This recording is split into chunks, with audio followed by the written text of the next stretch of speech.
Madhava Kunjabihari Madhava Kunjabihari Jaya Radha Madhava Kunjabihari Madhava Kunjabihari Gopijana Vallabha Girivardhari Gopijana Vallabha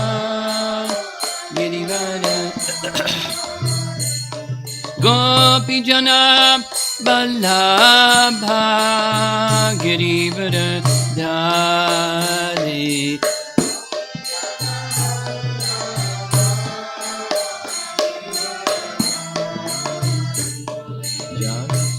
Yasodhanandana Brajajanarandana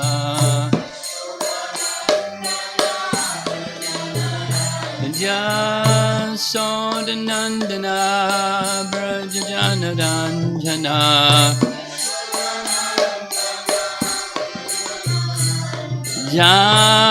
Jamanathira Vanachadi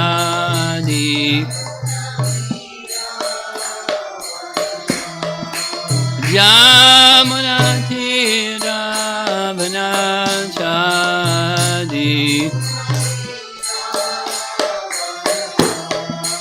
Jaya Radha Madhava Kunjabihari Madhava Kunjabihari Jaya Radha Madhava Kunjabihari Madhava Kunjabihari Gopijana Vallabha Girivardhari Gopijana Vallabha Girivardhari Gopijana Vallabha Girivardhari Gopijana Vallabha Girivardhari Yasodhanandana Brajajanarandana Yasodhanandana Brajajanarandana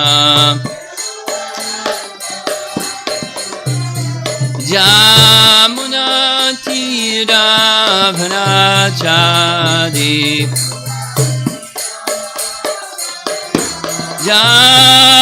Yamunatira Vanachadi Jaya Radha Madhava Kunjabihari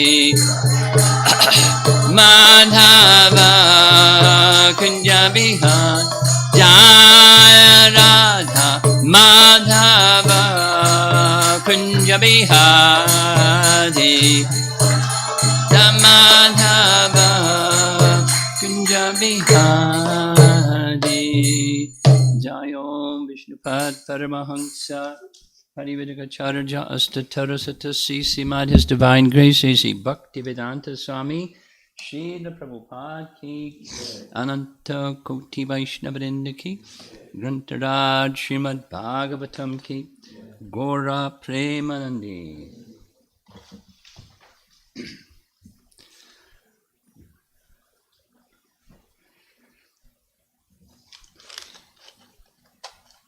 There was an unanswered question yesterday that resulted in the following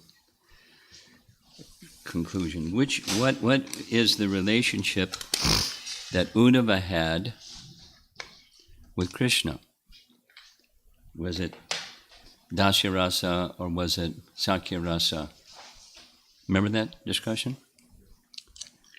And the answer is both.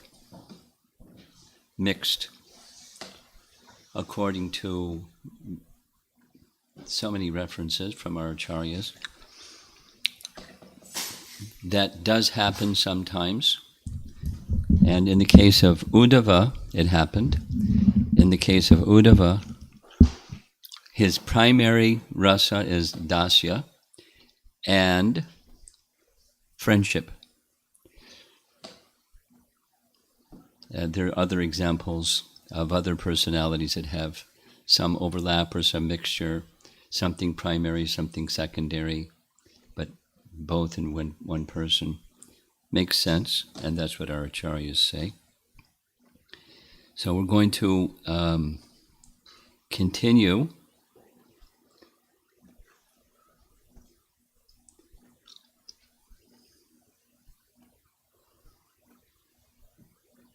No, not where we're going to continue.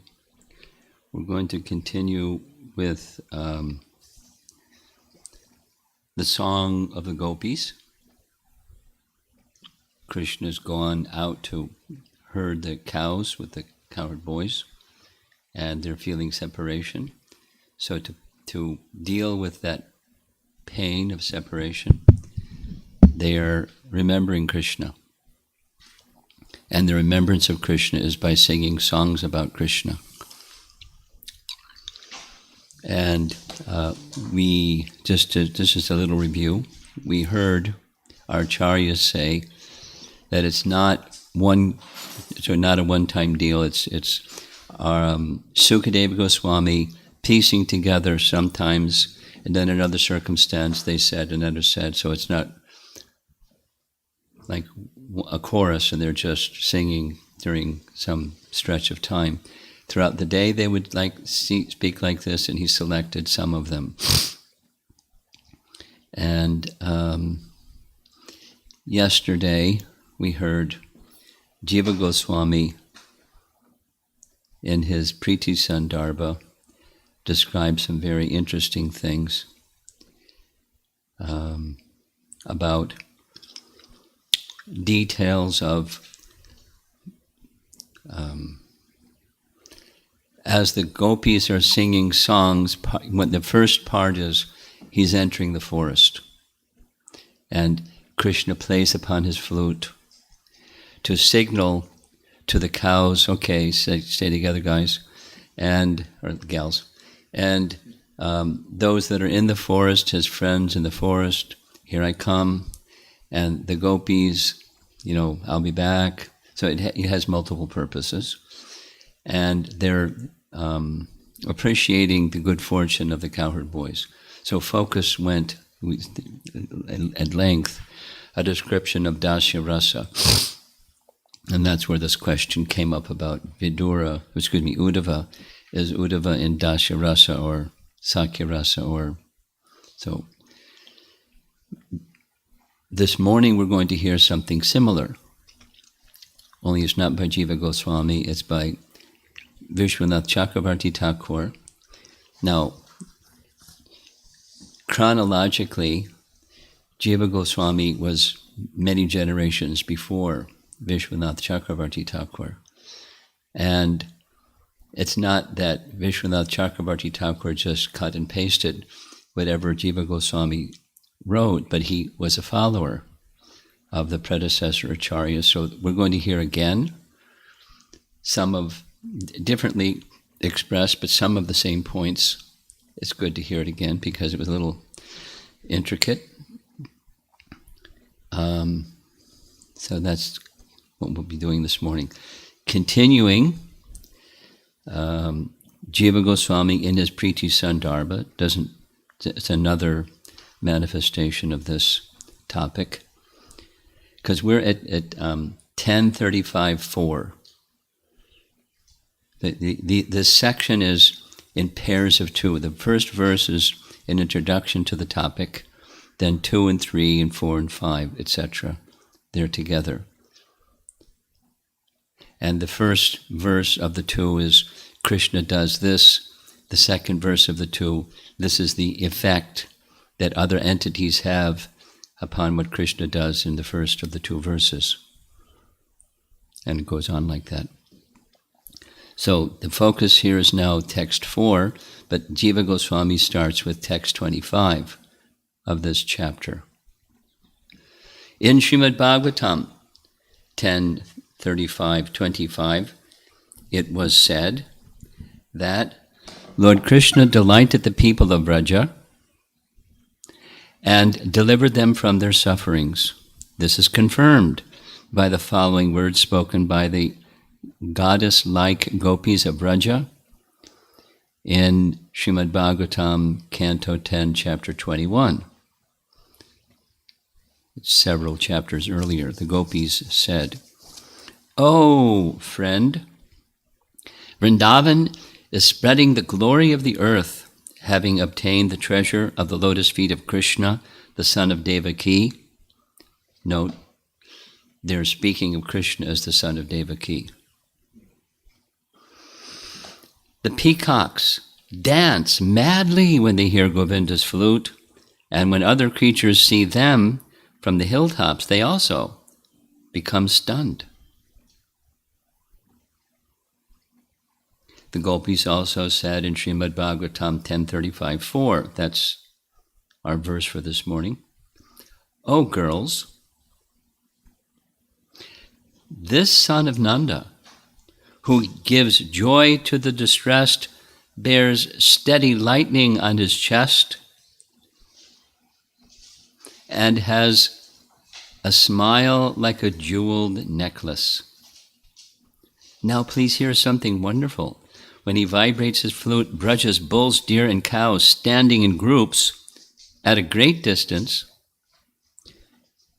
are all captivated by the sound, and they stop chewing the food in their mouths and cock their ears, stunned.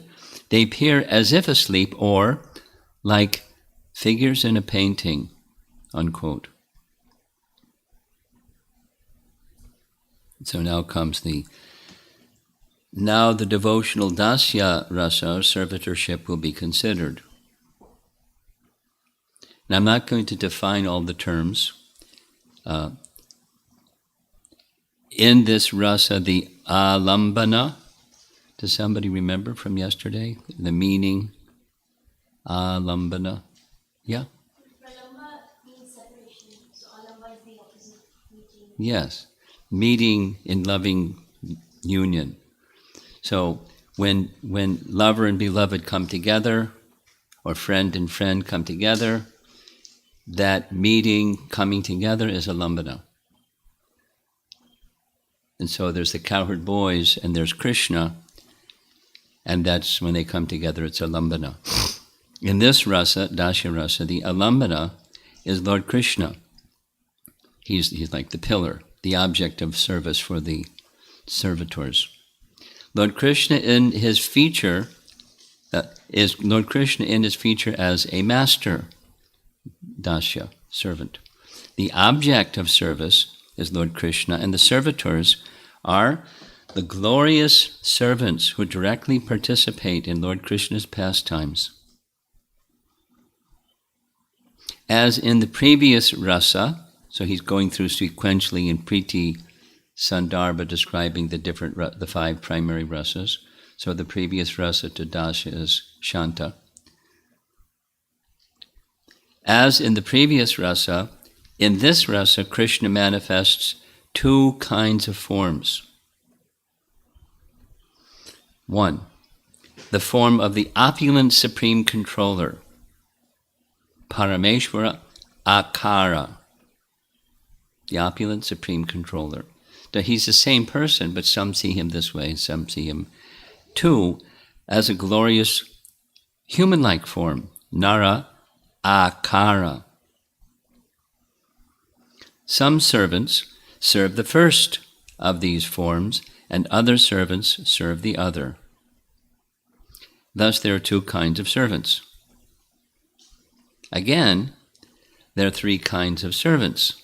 1, we heard this yesterday, that Sanskrit is slightly different. Servants who serve the Lord's body, Anga Sevaka. 2, servants who act as the Lord's associates, Parshada, and that term is used over and over. Parshada. That's, we're going to hear it again, but Uddhava is in that category. He's a Parshada. They act as the Lord's associates. And 3, servants of the Lord. Servants the Lord sends on specific missions. Preshya. So there's 3. Anga Sevaka, Parshada, that's associates. Servants the Lord sends on specific missions. Preshya. The Anga Sevaka servants anoint the Lord's body with fragrant ointments, offer him betel nuts and fragrant scents, dress the Lord in exquisite garments, and serve him in many other ways. So that's the first of the 3. The Parshada servants, associates, become the Lord's advisor. Uddhava did that. Chariot driver, Daruka did that. A general in his army, a judge in his judicial system. Now we're over to Dwarka. An administrator of parts of his kingdom. And they also assume many other similar duties. With their great learning and expertise, they delight the Lord's royal enclave, or conclave. Because of his exalted position, the Lord's priest is counted among his gurus. Thus, the Lord's priest is among his associates, Parshada. That's second. So, Anga Sevaka, Parshada, and here's the third. The Preshyas include the Lord's chariot driver, note that's already spoken of, foot soldiers, artisans, and others.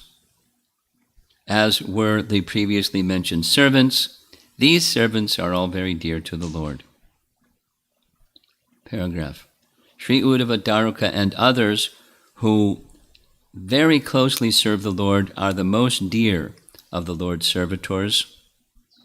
Lord Krishna said to Uddhava in Srimad Bhagavatam, this is Uddhava Gita 11.11.49, O Uddhava, you are my servant, well-wisher, and friend. So there it is. He's both. Paragraph. In this rasa, the Udipanas, anybody remember what Udipana means? That which stimulates ecstatic love. Udipanas.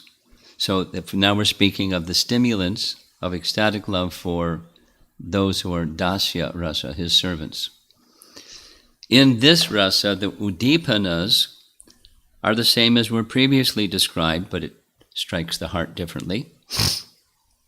For the anga sevaka, servants, the Lord's qualities, those that serve his limbs, his body, the Lord's qualities include his handsomeness, delicateness, and other qualities. The Lord's activities include his eating, sleeping, and other similar activities. And the Lord's paraphernalia include the articles used to serve the Lord and the remnants of what has been enjoyed by the Lord. This is like analysis of rasa. Rupa Goswami's teaching, and it's being applied here. Paragraph. For the Parshada, that's the assistants. For the Parshada servants, the Lord's qualities like his status as the Supreme Master and many other qualities. For the Preshya servants, the Lord's qualities include his power, glory, and other qualities. Here the Anubhavas, who remembers what Anubhava means? Huh? Anubhava specifically is when one has an experience of ecstasy, it's manifest externally in certain transformations of the body or expressions of the body, like crepulations, tears, stunned, etc. Anubhavas. Here the anubhavas are primarily as were described before. Paragraph. Directly associating with the Lord, the servants perform their respective duties. If trembling, becoming stunned, or other ecstatic symptoms, those are anubhavas, right, become manifest in them when they perform their duties of serving the Lord, the servants lament. That's not like what we do. Oh, I'm trembling. Oh, I'm feeling ecstatic. Stop. The Lord's servants are very extraordinary. For them, ecstatic symptoms are both common and powerful. Even when the Lord is not present, dasya rasa is very powerful and exalted. When the Lord is not present, his servants continue to perform their duties of serving him. And then some more terminologies. Here, the sanchari bhavas are as previously were described. The sthayi bhava, that's the steady ecstasy, is service with devotion.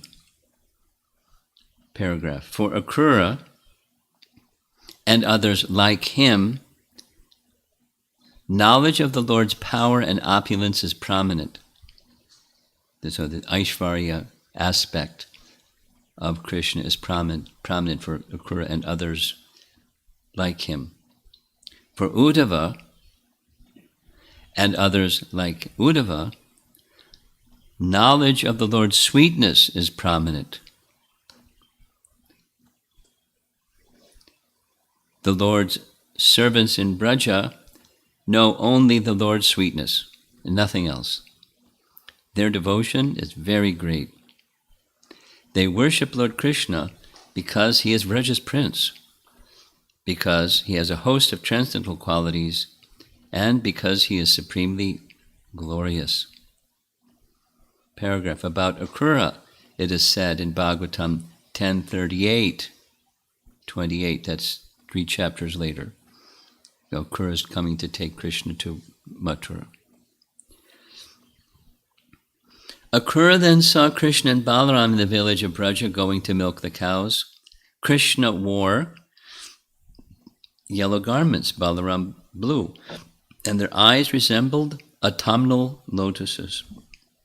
One of those 2 mighty armed youths, the shelters of the goddess of fortune, had a dark blue complexion, and the other's complexion was white.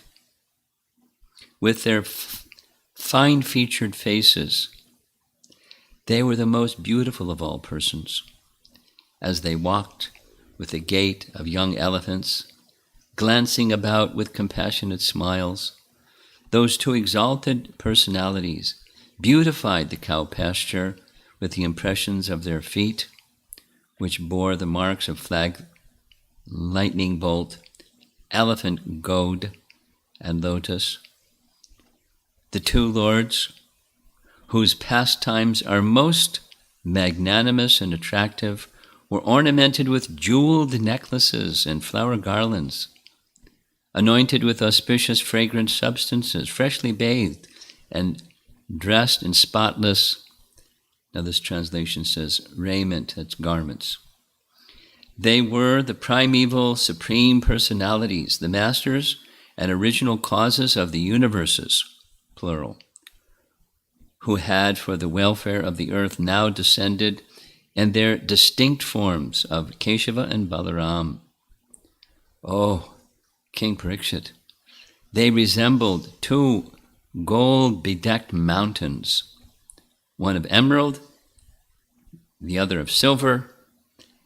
As with their effulgence they dispelled the sky's darkness in all directions.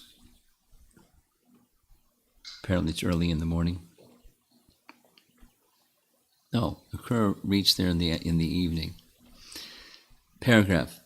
In this part of the Lord's pastimes, Kṛṣṇa saw the Lord's sweetness. Later, Kṛṣṇa saw the Lord's power and opulence manifest in a lake of the Yamuna.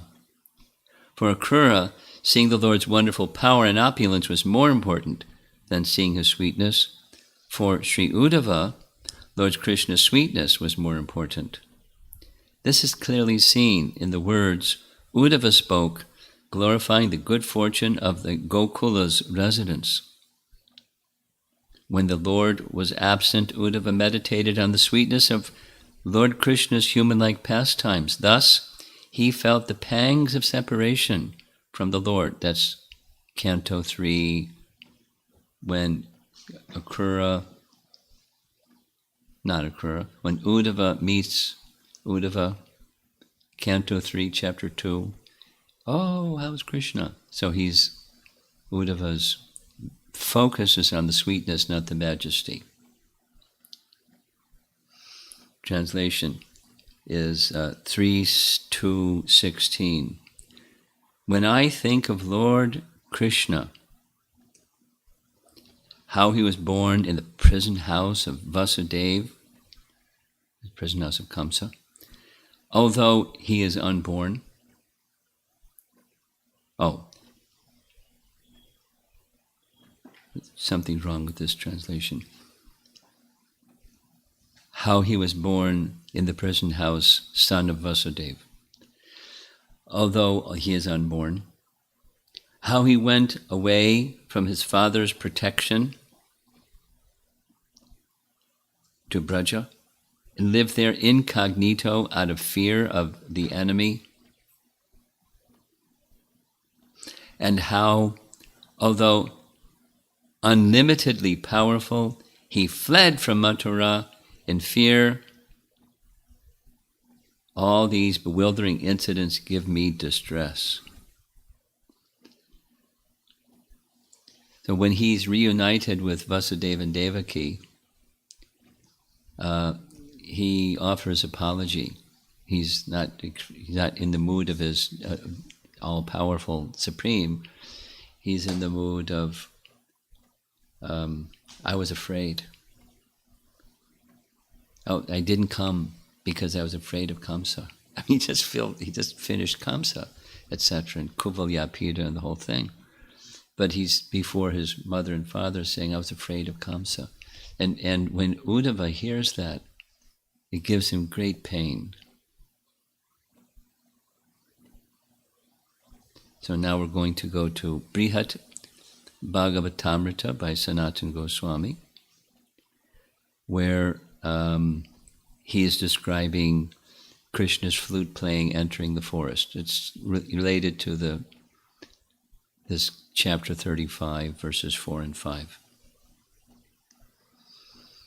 Sanatana Goswami writes, when Krishna vibrates his flute, Vraja's bulls, deer, and cows, standing in groups at a great distance, are all captivated by the sound.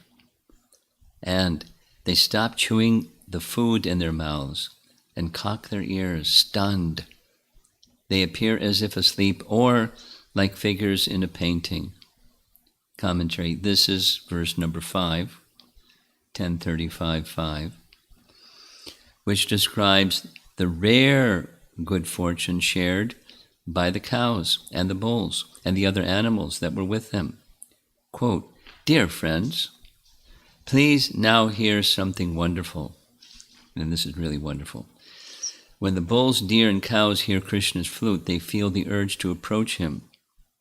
They all come from far away and stand near him, fully enchanted. They forget about the grass in their mouths, and it either stays there unchewed or else it falls from their mouths to the ground. Their ears standing upright, the animals remain still, as if asleep, or as if not living beings, but painted images. Thus these animals, bewildered by Prema, lose their powers of thought and activity. Or, explaining what happens in another way, at first the cows hear Krishna's flute from a distance, as if a distant murmur, without embellishments or even a discernible melody. But simply that faint sound is enough to capture their hearts and completely agitate them. After a short time, when the cows, bulls, and deer hear the song of Krishna's flute more clearly, they feel fear that death might intervene and separate them from Krishna.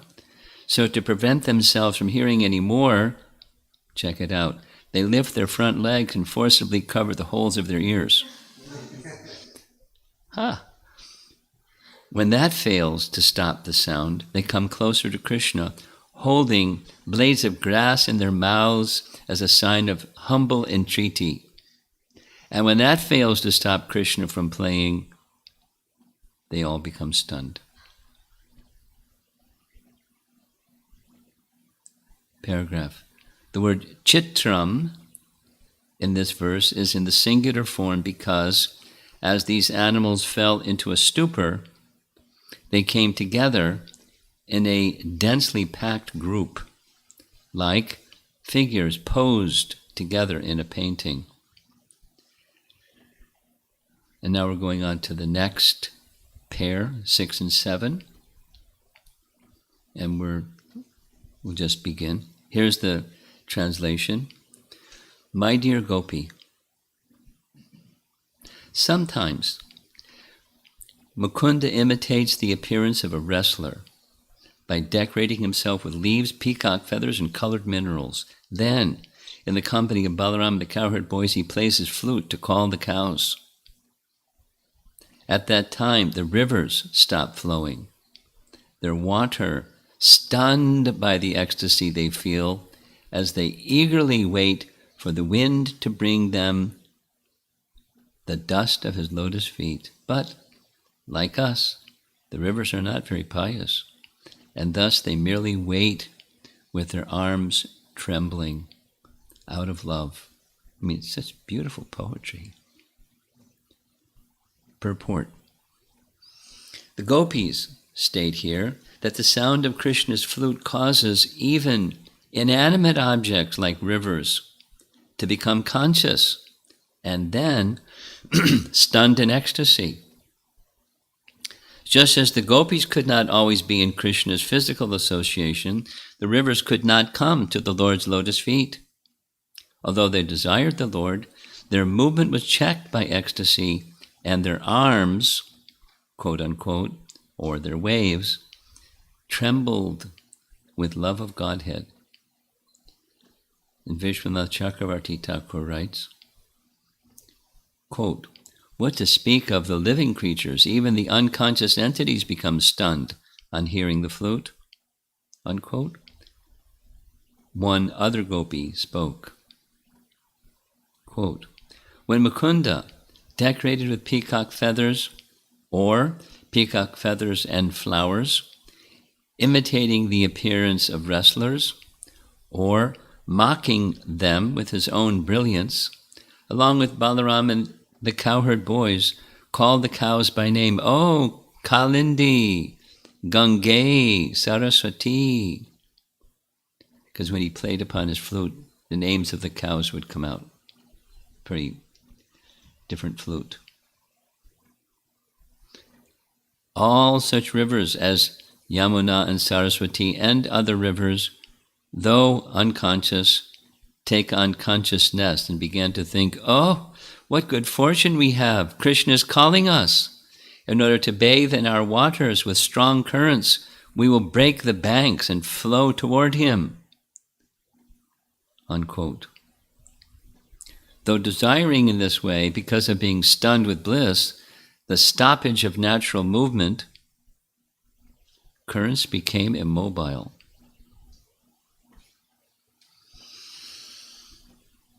Paragraph. Another meaning of Bhagna Gati is as follows. The river's progress in this life was stopped because they had not attained the happiness of contacting Krishna's body, or because they became the laughingstock of other rivers. And next life's goal was destroyed because of transgressing the vows of chastity to their husbands. What misfortune for these rivers. So who are the husbands as they see the ocean? They became so attracted to Krishna, the female rivers, were breaking their chastity to their husbands, the sea. But they have a little good fortune. Desiring the dust from Krishna's lotus feet carried to them by favorable breezes, they attain it. But even though attaining it, they cannot be satisfied and desire more, like us gopis, who sometimes get Krishna's association and sometimes are deprived of it. The rivers do not have bad fortune, but only a little good fortune. Abahu punya. Paragraph. The waves, or their arms of the river, tremble because of Prema. Our arms also tremble with Prema, though the waters become solid, stimita apa, because of being stunned. Again they liquefy. Our vision is clouded by the water of tears, and thus we become motionless.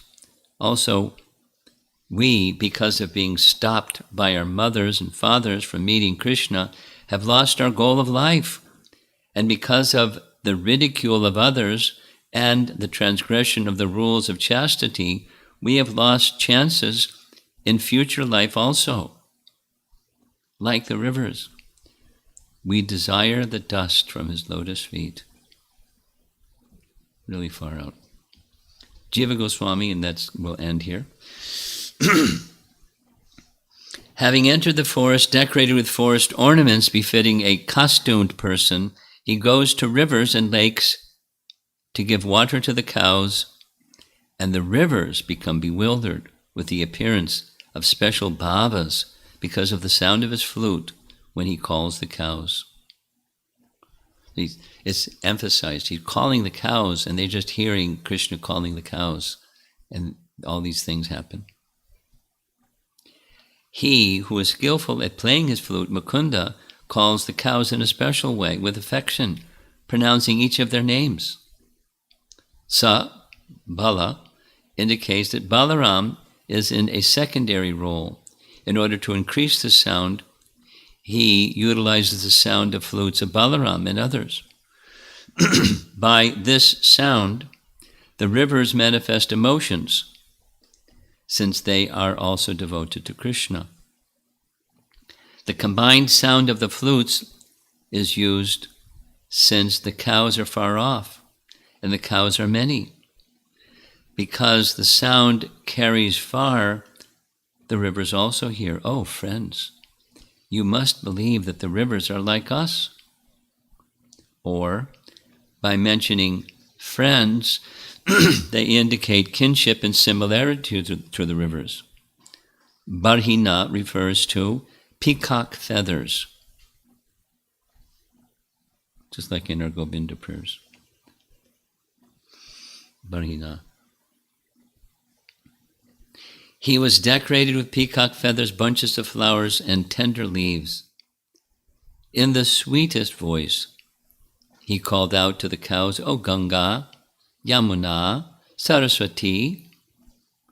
The rivers near Mathura, like Manasa Ganga, Yamuna, and Saraswati, thinking they are unqualified to attain Krishna in another way, desire only a speck of dust from his feet.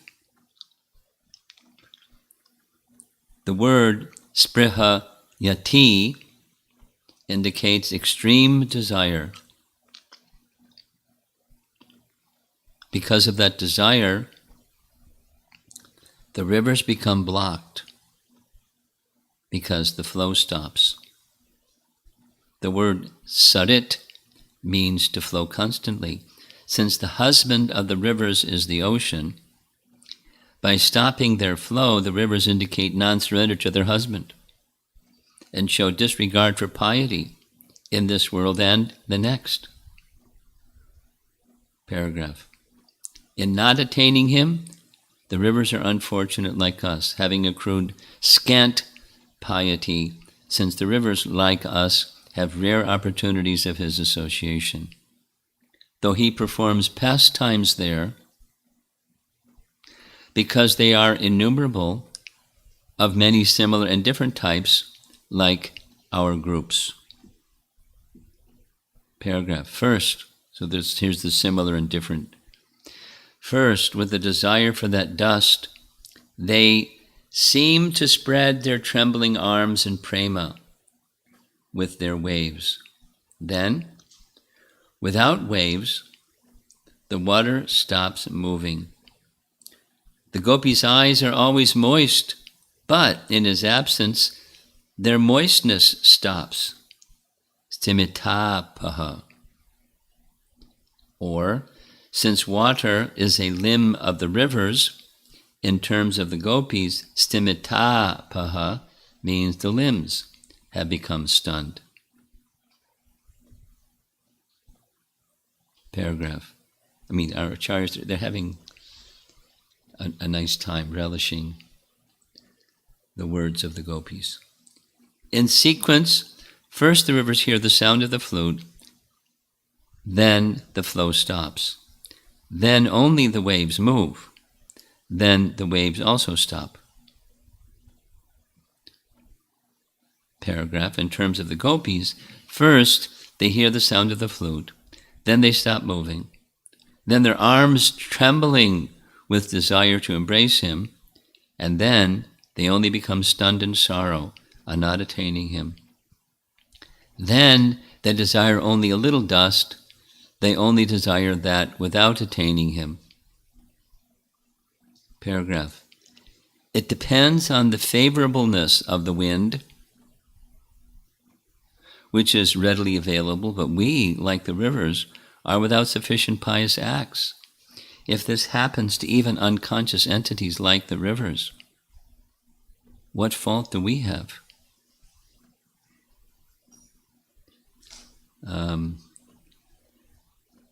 I'll read Sanatana Goswami, or at 8:13. I'll read Sanatana Goswami tomorrow. It just continues this ecstatic theme.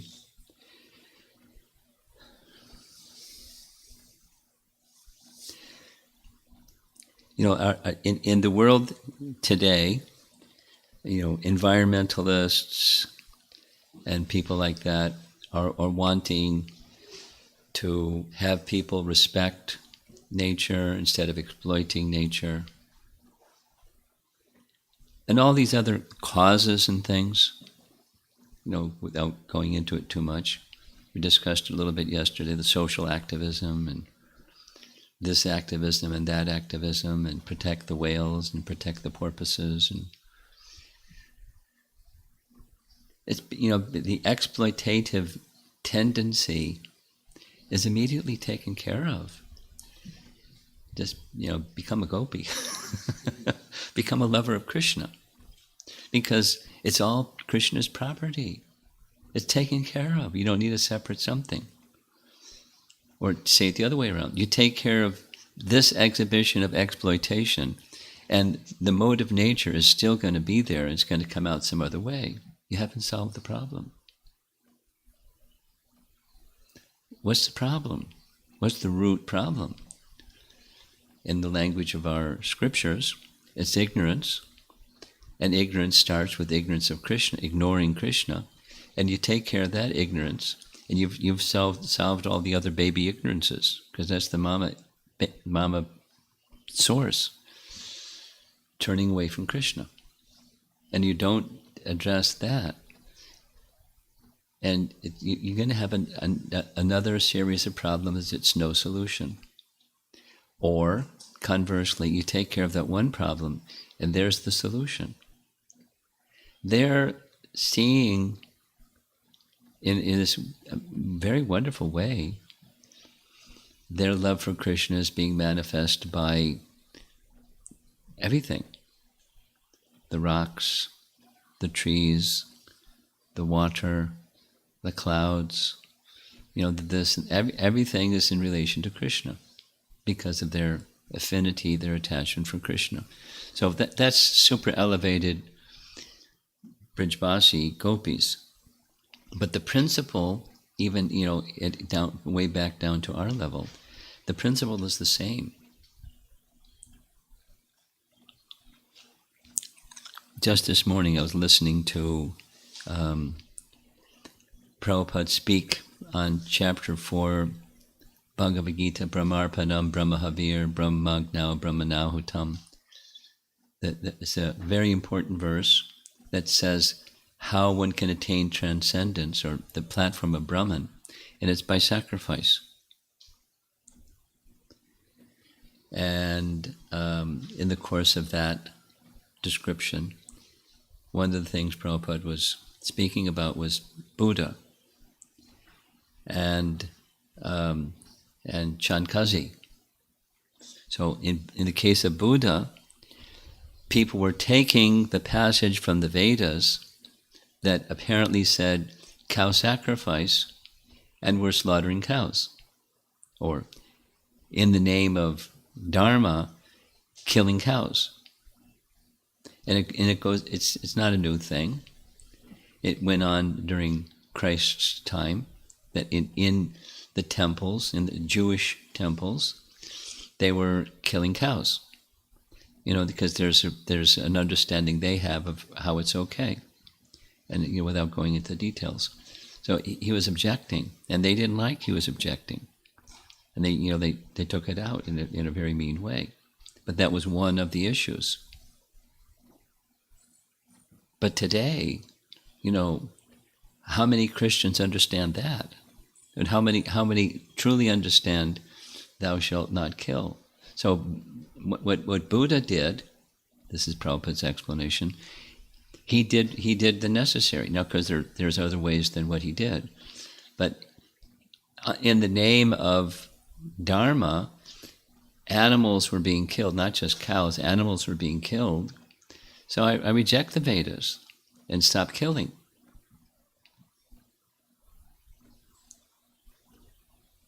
Because that's a principle. And people were misusing the scripture, and so forget the scripture. Here's the principle. And there was a purpose behind that, and behind, et cetera, et cetera. So people ask questions like this from time to time. So, there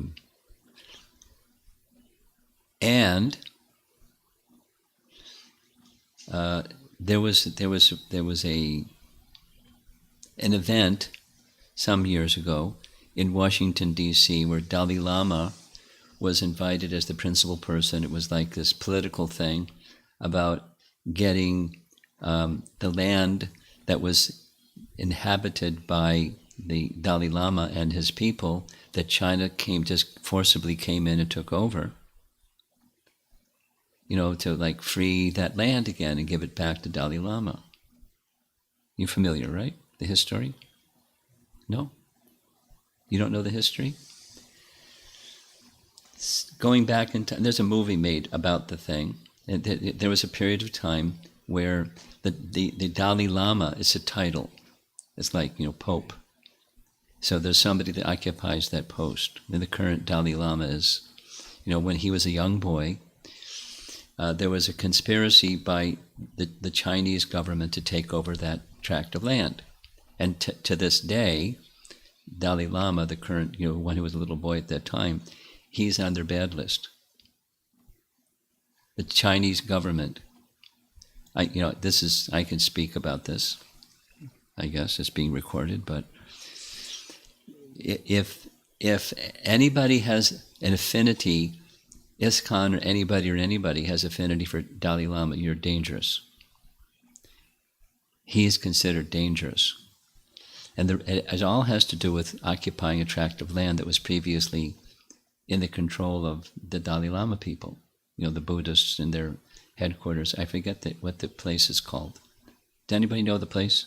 The name of the place? Huh? Well, it's a certain part of Tibet. Maybe it is Tibet. Maybe it's just, say, Tibet. That place that they occupied. Mountainous, who cares about it? It's happening now in another area, tract of land that Prabhupada writes in the Bhagavatam, uninhabitable, and conflict between two nations over uninhabitable land. But it's like, so there was a plot and intrigue and so forth and so on, and the Chinese military took over and pushed him out. And so there was this rally at the White House, and he was the speaker. So he was flown in, and he was put in a hotel, and he asked for, I forget what it's called, but it's baby calves that are killed, and it's given a certain name when you serve it as a meal. Huh? Veal. And people, when they heard he wanted veal, they were like, "What? You're a Buddhist. You're Dalai Lama. What's going on?" And he said, "It's okay." It was a big thing in the news. So that's Dalai Lama, what to speak of everybody else.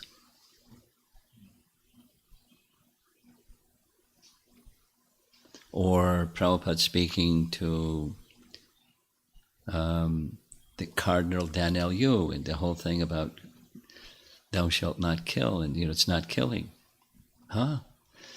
So anyway, religious principle is lost because there's this, the tongue is so powerful, even in the name of Buddhism and Catholicism and Christianity of other versions. It's okay, it's quite okay. How strong is the human domination over nature and weaker life forms? Jivo jiva shajivanam, Prabhupada explained it. Now you have to curb that tendency. Then how do you curb the tendency? By pleasing Krishna. And if you don't take the tendency to please Krishna, then you're going to have exploitation. So you say it the other way. If you come to that position, that one thing, the root, is ignoring Krishna turns to remembering Krishna. All those causes are taken care of. Now, we're not there yet, because we're still in the cultivation stage, but the principle, as it matures, as we in our lives continue to go toward the position of pleasing Krishna, that's everything. That's Vrindavan. Pleasing Krishna is everything. As we go there, it takes care of all these causes. And, animal rights, SPCA. in Naperville, to go to the temple, right on the corners is SPCA for Naperville, Society for Prevention of Cruelty to Animals. Because animal cruelty is a big thing. I mean, it's easy to hit the button, and there's like a million different forms of it. There's a current thing going on in China, I read, that to stop the slaughter of cats and dogs for food. Because the coronavirus thing is causing that. So the kind of animal rights people are going, yay, finally. See how long it lasts.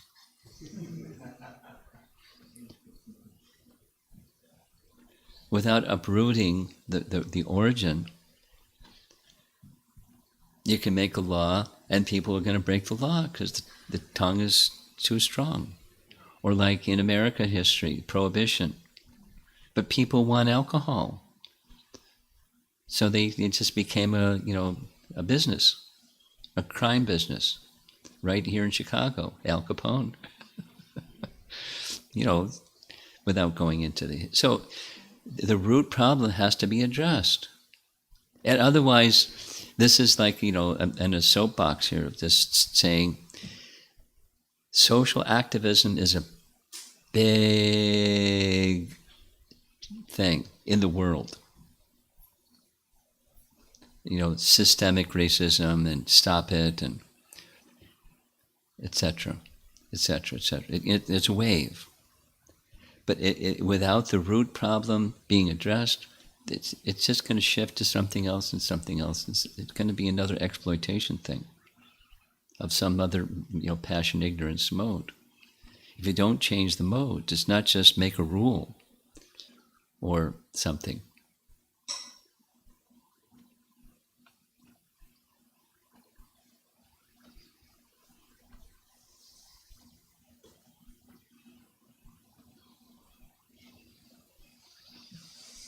Krishna consciousness is the solution. And it's not saying, it's not a sectarian message that Krishna consciousness is the solution. It's a consciousness of the satisfaction of God is meant for us. I'll just say one other thing and just see if there's some discussion, because it's just a nice section. Why go into all this ugly stuff? In New York, there's a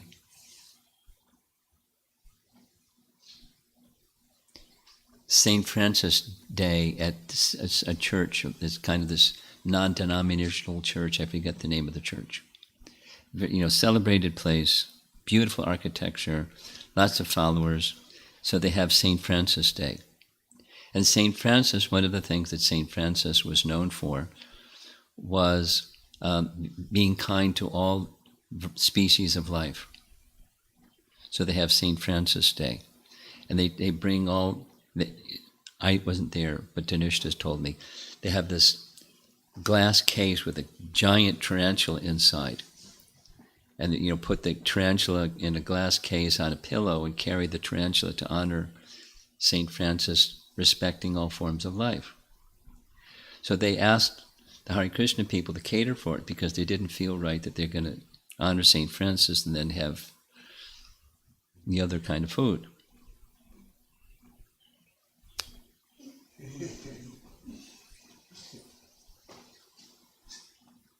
And that's going up in the mode of goodness. But gosh. So what's the solution? What's the problem? And you have to address the root. So what we're doing, one of the things that's said is these topics, when they're heard, they benefit beyond the people in the room. It's not just the online people. It's a sound vibration that is beneficial for the whole world. Now, how do you measure that? But it's just the faith that the scripture says and our acharyas explain. So it's the best thing we can do. Now, in addition to receiving, then broadcasting that sound vibration in ways that are appropriate and people don't trample on the message and make big offense. But that's our response to Tamagun Rajagun. It's Vyasadev's response, compile the Vedas, and specifically then Srimad Bhagavatam, and receive it and propagate it. That's Sankirtan movement of Chaitanya Mahaprabhu. That's our response. It's the Kali Yuga Dharma, Sankirtan.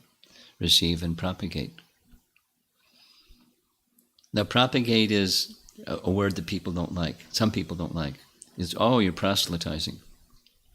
You're pushing your view on other people, and you shouldn't do that.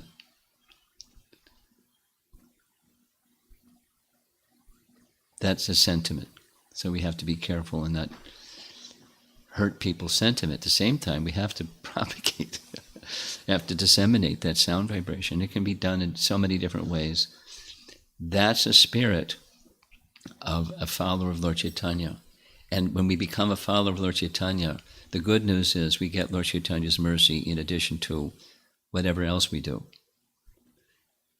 We need mercy. We need mercy. We need Lord Chaitanya's mercy, who can lift us up, but we want to be recipients of his mercy. So we extend ourselves in various ways to give mercy. That's a follower of Lord Chaitanya. We receive and we give what we've received to our capacity, and do it in collaboration with others according to our nature and so forth.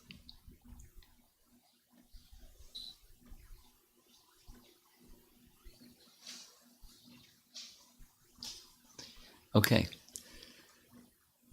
We'll continue with Sanatana Goswami tomorrow morning. Krishna's entering the forest, playing on his flute.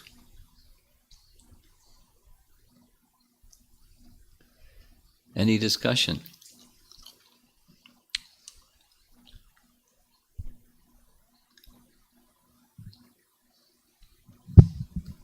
Krishna Maharaj. I'm listening. You mentioned we have to give it to share this with other people. Is it on? Is it? This on. Okay, speak a little louder or turn the volume up, or both. How to do it to others, whatever we do here, we do it our own people, reading or hearing. So how to extend to others, people in the world other than Indians? Well, Indians are nice too. But there's everybody, and everybody is everybody. So it takes a particular strategy that is recognizing sensibilities and so forth, and customs and culture and language and so forth, and considering this audience, that audience, another audience, customizing outreach to those groups of people. So the list, you can go down and make some lists of things. Everybody likes prasadam. So there's like a universal prasadam distribution. And that's a strategy. And people like yoga and meditation these days. So that's a strategy.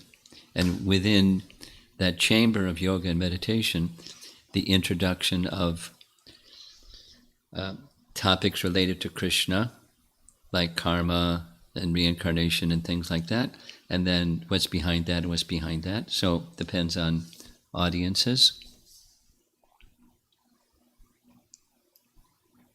I just got a letter yesterday from the couple that are overseeing the UT Austin program, and they've been doing, prasadam distribution and yoga, primarily those two tools, and now there's a group that, with the suggestion, they're like really enthusiastic. Let's do a study of Bhagavad Gita in our group. So that's a strategy, and it's Western people primarily. And then the list can go on. Seminars on meditation, without making a long list, recognizing the needs, interests, and concerns of an audience, and then customizing something for those needs, interests, and concerns. And it's not like we conceal Krishna, but we don't, keep Krishna in a box either. Something that's palatable according to sensibility. And then another is like attracts like. For example, when Bhakti Tirtha Swami was involved in ISKCON, so many African American people came forward because like attracts like. So Russian people really like. So Hemangi he was going to come, but pandemic hit, and so Bhakti began Maharaj, fantastic. So to bring the Russian community, etc., Spanish community, etc., etc. So that's. But in order to get those persons, then you need persons that can come forward. It's like what Prabhupada did when visiting Moscow. There was two young men, but one was particularly inspired and a leader, and he started the whole revolution, spiritual revolution in Russia, etc. So like attracts like principle.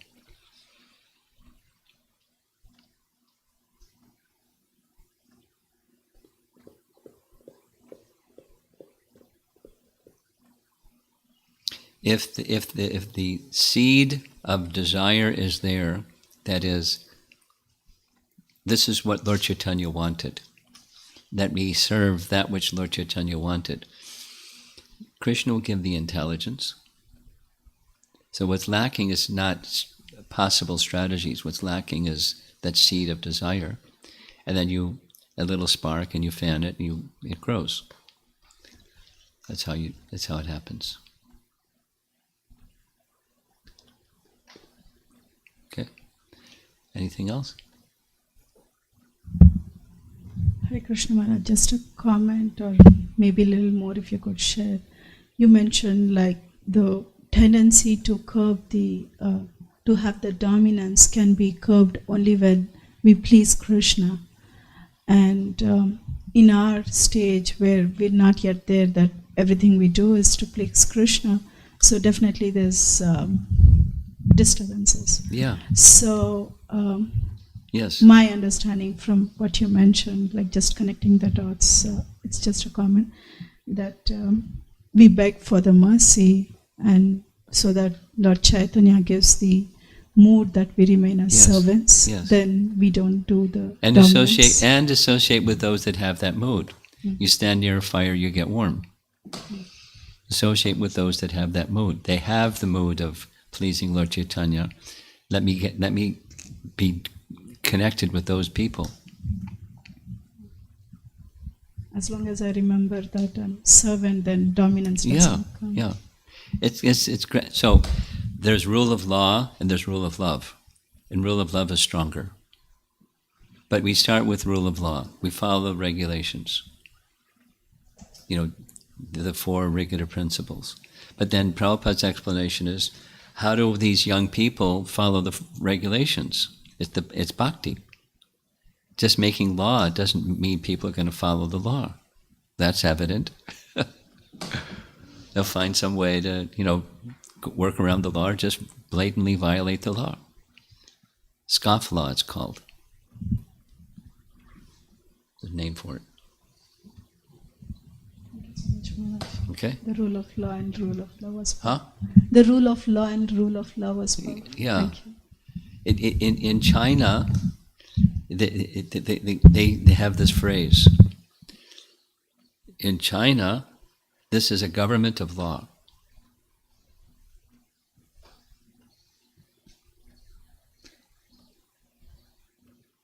It's like known. And it's because it's repeated and repeated and repeated and repeated and repeated.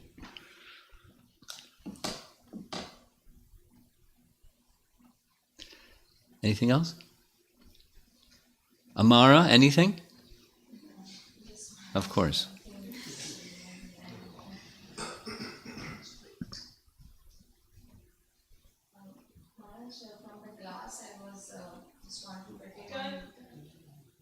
Are you on? Okay. From the class, this explanation of rivers, rocks, and everything is given, they are how they are attracted to Krishna. So I was thinking that they were in the rasa of neutrality. Yes. But still they are manifesting madhurya. So Not sweetness. They're attracted. Krishna's flute is really powerful. That's the main point. Mm-hmm. So although they're in this mood of neutrality, they become influenced by Krishna's flute because it's very powerful. And it's a measure of how powerful. Oh. That even those in neutrality are becoming influenced. And just one more clarification, Maharaj, as you mentioned that those people are they are interested in and that is okay for them. They are interested in eating all this food stuff. And I was thinking that most of the people probably know the principles. They know the principles, broadly speaking. But what is that factor that just carries them away from that? The senses carry away the mind, even of a man of discretion. So when they are doing it in the name of religion, don't they know that there will be repercussions? No. I mean, you talk to people, and the answer is no. Many people. Some people will say, yeah, but many people, it's no. It's like, that's the norm. I don't want to dwell on it. They have their sensibilities, and I just described my experience of many people's sensibilities. There's nothing wrong with it. It's the norm. So is it the modes that is... What's that? Is it the modes that is affecting them, and that's how they are like... Well, the modes are moved by their choices. I want to enjoy.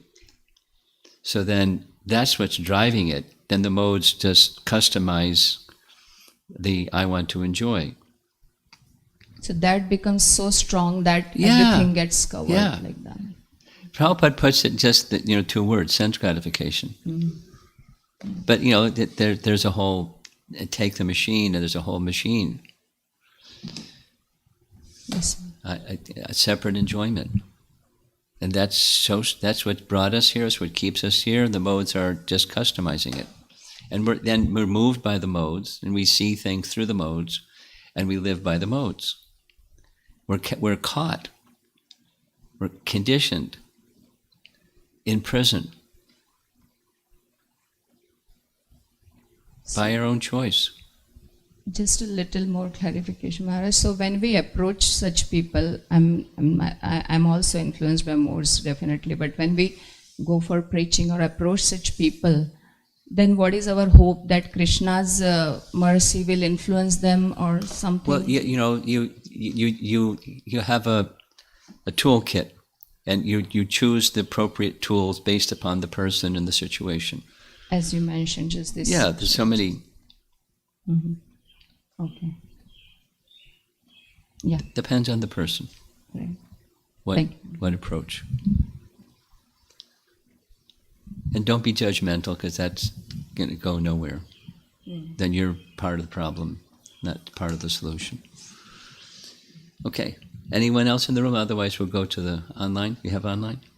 Can we pass the microphone up?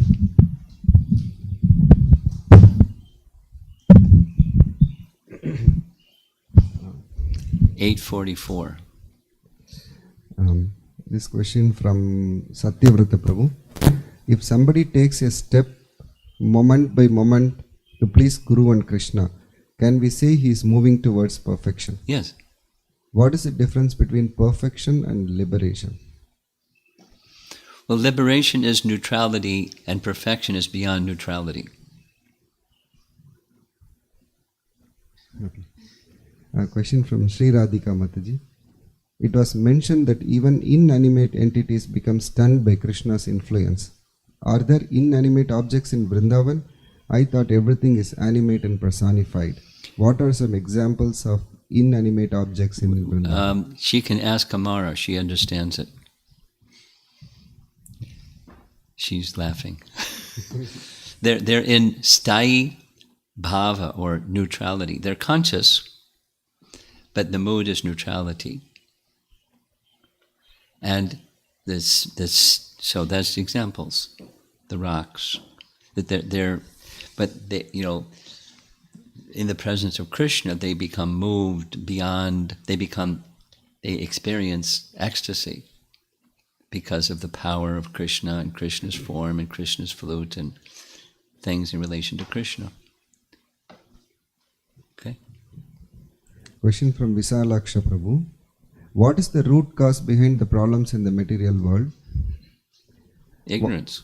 What is my duty towards such problems while trying to become the servant of Sri Guru? And Overcome ignorance. Start there.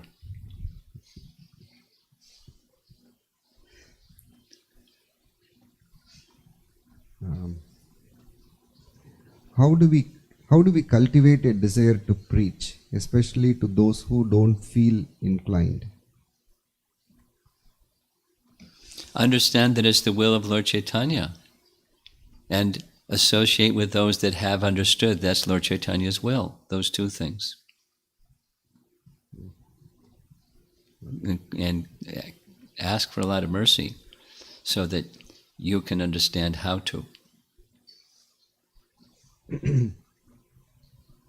I think it's Prakash Narayan Govindan. Hearing this 35th chapter, my desire to visit Vrindavan is getting more and more. Great. Me I- too. I hope I get to go sometime, even though this year is cancelled. Yeah, Is it's there cancelled. a special prayer given to us by our acharyas that might help me to ask Krishna to give me a chance to go? Is there anything one can do to get to go in this lifetime? Well, I imagine it'll happen in this lifetime. Most likely. As long as you do your social distancing and wear your mask and all that stuff.